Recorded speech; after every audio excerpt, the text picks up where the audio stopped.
to me, before I will answer your question, to me, that will be a new job. Yes po. Because I had been used to the executive branch, no?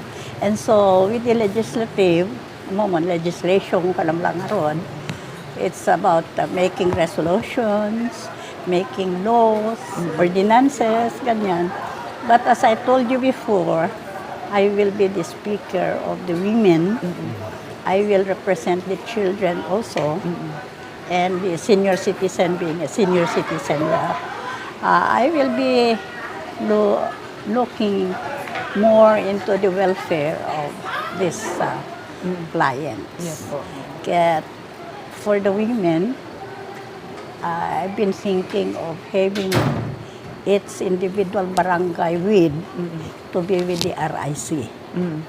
And the RIC is a government entity, but I think it's a rural improvement club to be connected with the women in development. So that whatever projects that the RIC is giving, then the women will be benefited. That is why I will try to make some kind of a resolution or maybe an ordinance that all private women organizations, such as the WID, Women in Development, will be connected with the RIC so that they can avail with the projects that the RIC is giving. So, That is one. Another is, I'm thinking of the mutual aid system of the women, patterned with the senior citizens mutual aid. Because even if they could contribute small amount, if it is collected, it would be a great help to somebody. And this, we would really have a mutual agreement with all the women. Meron din ganyan noon. Kaya lang nawala because there were some who received and then they stopped giving. But with an ordinance or maybe a law, or maybe a resolution that would give more teeth to this system, we might not forget to give our contribution. So, di jay mati may kadoma kita. And with the children, you know that Pinili is one of those, I think it's not so nice to hear, but Pinili is one of the municipalities that have teenage pregnancies. That is why we would like to look into this. So, if they are high school students, they will start sa grade 6 at 12 years old, Yes po. 7, then that is grade 7, 13 up to grade 12. At least grade 12 is included kasi mag-18 pa lang yung estudyante kung talagang yearly hindi mag-drop out o mag-stop schooling. So with that, we would like to survey itong mga teenage natin. And maybe just because I know how it is, the development of girls, I would say, I would try to study yung mga characteristics, babaeng, ada di jay tendency da, so that we could make some kind of provisions to help them control themselves or maybe guide our young people to prevent this kind of society. That's a problem of society, because once they have children na wala naman asawa, mga single mothers to, and they are young, and if they continue this, maraming mga anak, so that would be a problem of society or community as well. So, di kita tututukan natin. But we will learn also. sa kwan ay yung attitude ko kasi when there is a new job, I like to learn. I like to observe. So titingnan natin kung ano ang nandyan and then I will talk more about it. Maybe next time that you will see me. But I'm looking forward to a better team building among us kasi mostly itong team namin also only one was left out.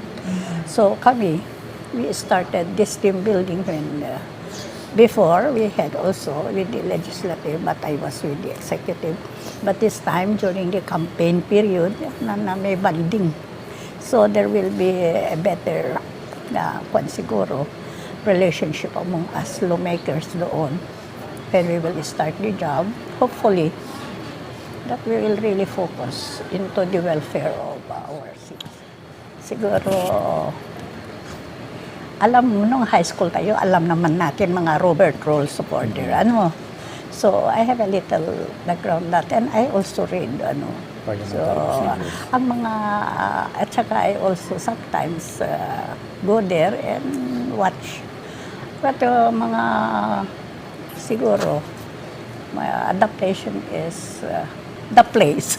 First of all, I am here, and then I will be there. So, ano, kaya, ikaw ang place. So, ano ang gawain natin yan, siguro, and that is we can easily adapt ourselves also when it comes to mga ganyan, ano. So, yan, isa. Siguro, another is the making of laws. At saka, the framing of the how to state, you know, whereas. We will adapt ourselves to that kasi iba ng executive, ano.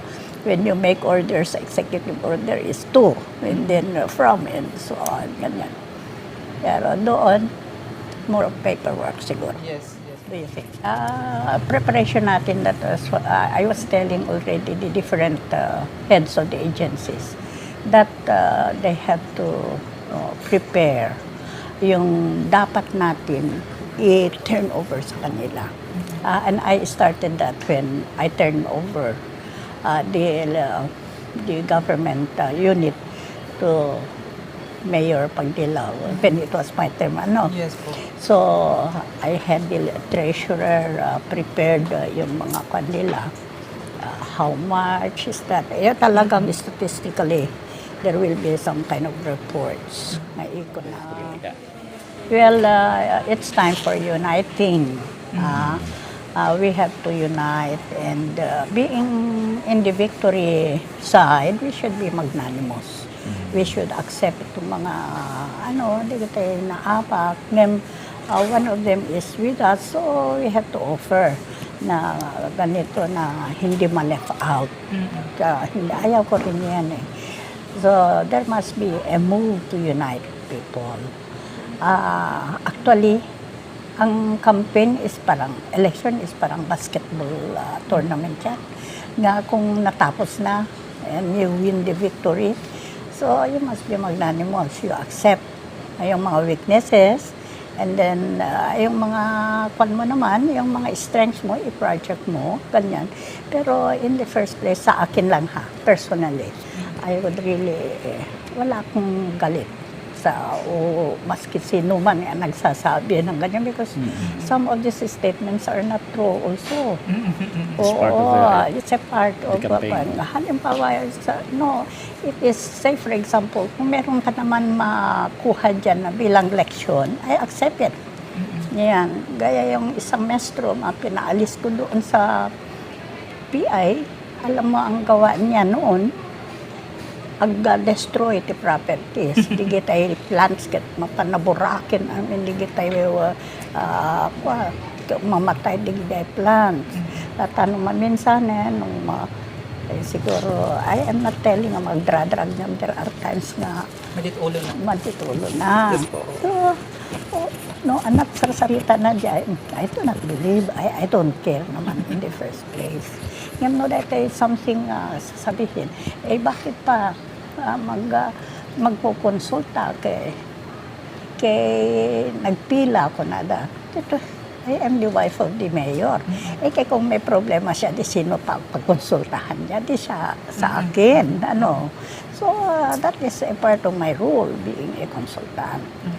Ako, no, ag-consult naman yung mga ibang agency. It is not something, it is more of my advice to them. Nag-a-advise ako kadakbada. It depends upon them if they accept my advice. They do what I tell them to do. Kasi they have their choice also. So, dugita, very minor sa akin because I easily forgive people. Yeah? Yes. Or ano, magalit kita mamaya. Wanin. Okay.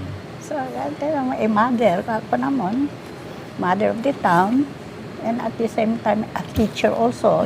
I have that attitude to really guide and help other people. Ganyan lang ako.